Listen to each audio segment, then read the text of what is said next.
if whatever it is doesn't work out, get up. I lost 2 elections. I was the youngest former governor in American history after the Reagan landslide. I had one guy appointed to the cabinet walk across Main Street in Little Rock to avoid being seen shaking hands with me for fear that the guy that beat me would fire him. That was a humbling experience.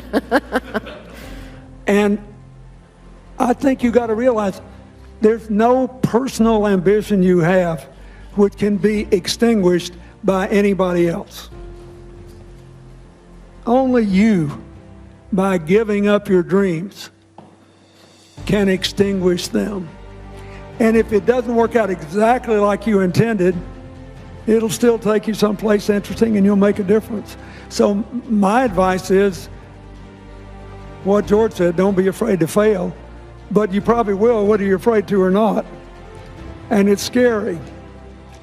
You just got to get up. The world belongs to tomorrow, not yesterday. Don't give anybody else permission to take your life away. Just keep living and keep giving. And never make the perfect the enemy of the good. Never think that what I'm doing is too little to make a difference. That's not true.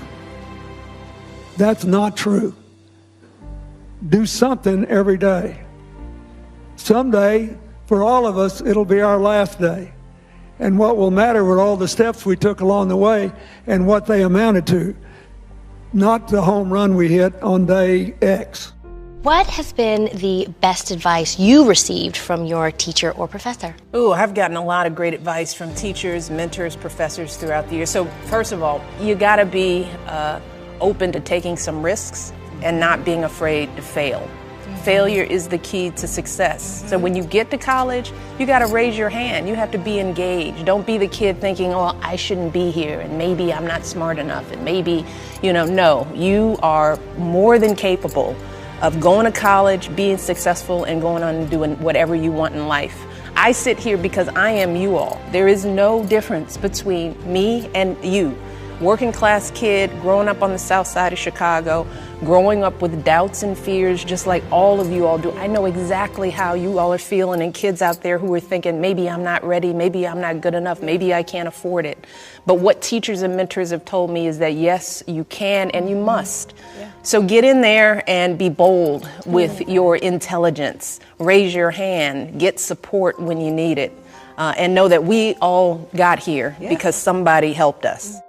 Because the resources had been so limited for so long, there were a lot of people who would say, God, if I only had access to a camera, I would make a movie. There's a lot of talk about it. I remember when I was in college, I would spend most of my time in my room writing screenplays, really bad screenplays, but I was in my room doing that when I probably should have been studying or something.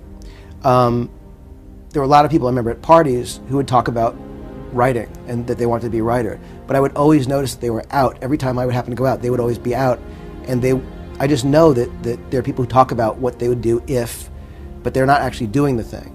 And so it's a lot easier to actually write a screenplay than you think it is. It might not be good, but most people talk about writing screenplays but don't actually write them. The people who write them, you're already like in the top 10%. See, every time you make a decision, what we're talking about here is clarifying your values. Every single time you make a decision, you are basing it on unspoken values. You have a grid in your mind. You've never even thought about this, most likely, but you have a set of values in your mind, and every time you make a decision, I'm gonna do this and not do that, I'm gonna buy this and not buy that, I'm gonna spend my time and effort and energy on this and not on that, you are showing your hidden values. The problem is most people have never figured out what they are, where they came from, and whether they're valid or not. So really the secret of success is clarifying your values. This is a skill you need to learn. What is valuable to me and what is not valuable? Every time you make a decision, you reveal your values.